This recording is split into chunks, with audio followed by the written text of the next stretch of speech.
Bonjour, nous avons vu dans l'introduction qu'il était extrêmement important de réfléchir sur les représentations qui déterminent notre conception de la victime et de la victimologie.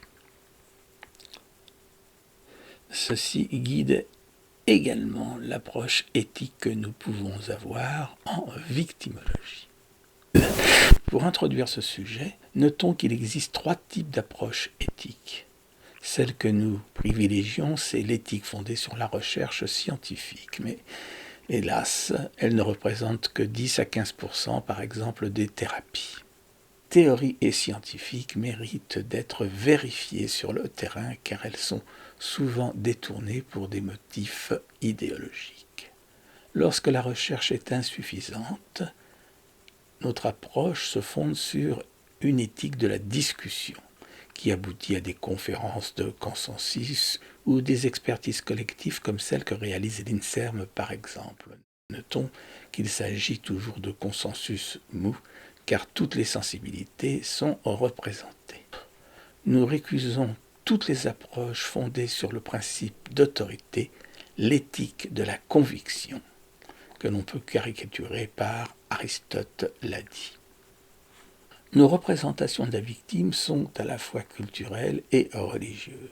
Et notre conception dépend beaucoup de l'opposition qu'il y a entre la révélation judéo-chrétienne ou musulmane et l'héritage hellène, le logos. Avec d'un côté la victime innocente qui s'oppose aux idéologies sacrificielles.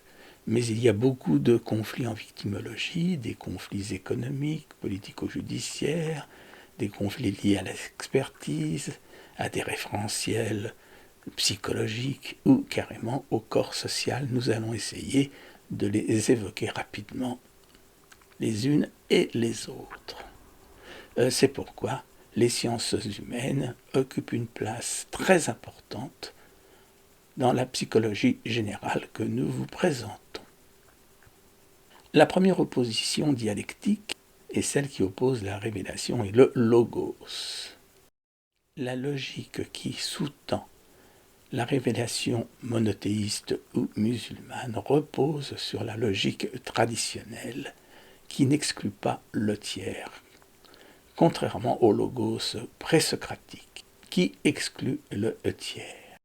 La révélation, la foi, a envahi l'Occident après que Constantin ait déclaré que le christianisme était la religion d'État, ou après, évidemment, la révélation et l'expansion des musulmans dans le monde.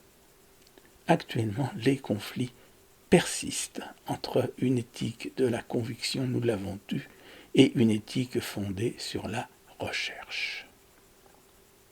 L'anthropologie culturelle et religieuse, fondée sur l'innocence de la victime, le bouc émissaire que nous étudierons, s'oppose à l'apologie du sacrifice, qui sous-tend des processus de domination religieuse, sociale, familiale.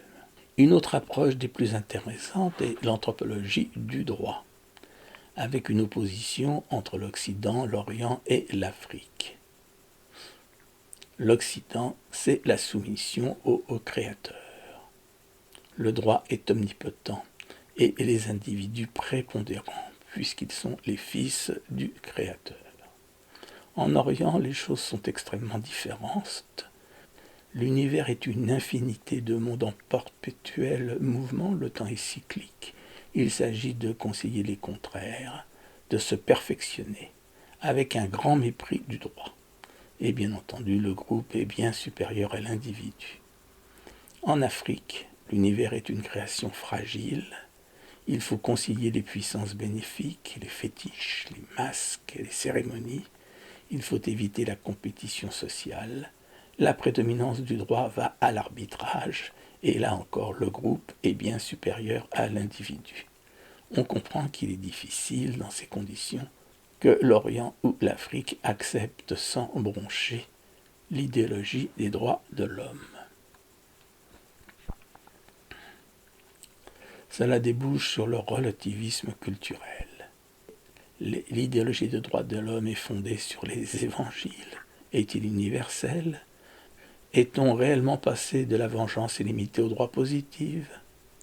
Il est certain que l'Occident a tenté d'imposer cette vision du monde qui n'est pas acceptée, par exemple en Chine ou en Afrique ou même dans certains pays musulmans. Mais par une sorte de juste retour des choses, la palabre revient force dans notre droit, par la médiation, la composition pénale, la justice restaurative, etc. Deuxième source de conflit, les liens d'intérêt idéologico-théoriques. L'intellectualisme s'oppose fermement à la victimologie.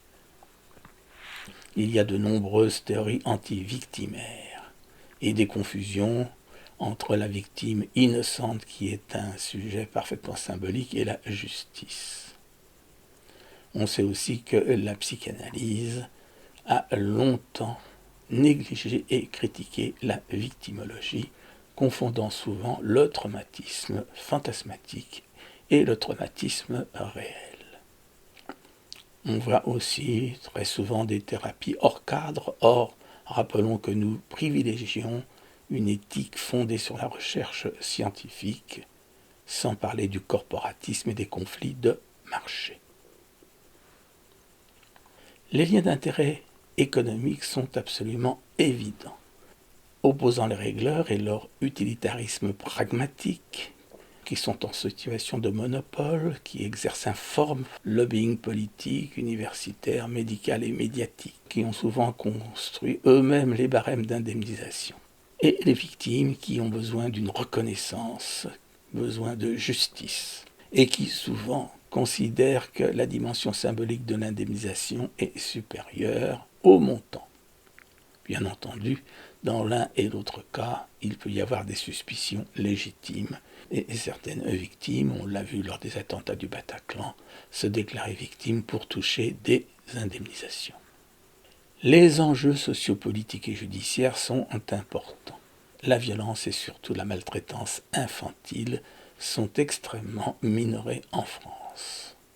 Parlons simplement de la mise en péril des mineurs et à la difficulté d'avoir introduit l'inceste dans le code pénal.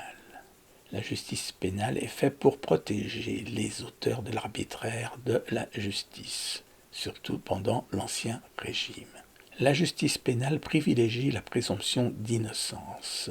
C'est bien normal. Mais le pendant de cette présomption d'innocence devrait être le crédit de bonne foi. On a vu ce que pouvaient donner des idées préconçues dans l'affaire, par exemple, d'Omar m'a tué. Dans ces enjeux socio-politico-judiciaires, il y a évidemment la pression sociale et médiatique extrêmement variable et la pression des associations. Notons pour ceux qui ne le sauraient pas que les 12 enfants d'Outreau en appel ont été reconnus victimes et que probablement dans votre tête vous pensez que les enfants ont menti ou qu'il n'y a eu qu'un ou deux enfants reconnus victimes. Si l'on aborde l'éthique des pratiques médicales et surtout expertales, il faut savoir que la parole de l'enfant est souvent contestée, que certaines théories non scientifiques jouent un rôle très important. En justice civile, par exemple, l'état antérieur de la victime est extrêmement important. Pourtant, on sait que l'état de stress post-traumatique, la névrose traumatique, est indépendante de l'état antérieur, comme cela est noté dans le journal officiel du 12 janvier 1992. Il serait intéressant de se pencher sur l'état antérieur de l'expert, dont parfois les conclusions varient selon le mandataire. Il y a manifestement un manque très important de formation, surtout en pédopsychiatrie, lorsque l'on voit que des experts, psychiatres adultes, expertisent des enfants. Note aussi parfois une perte progressive de la bienveillance des experts, qui ne font plus que des expertises, et un certain corporatisme. Pour lutter contre toutes ces dérives, il serait fondamental que l'on respecte le contradictoire au civil, y compris dans le cas des expertises familiales, ce qui n'est pas le cas, et qu'on améliore le contradictoire au pénal.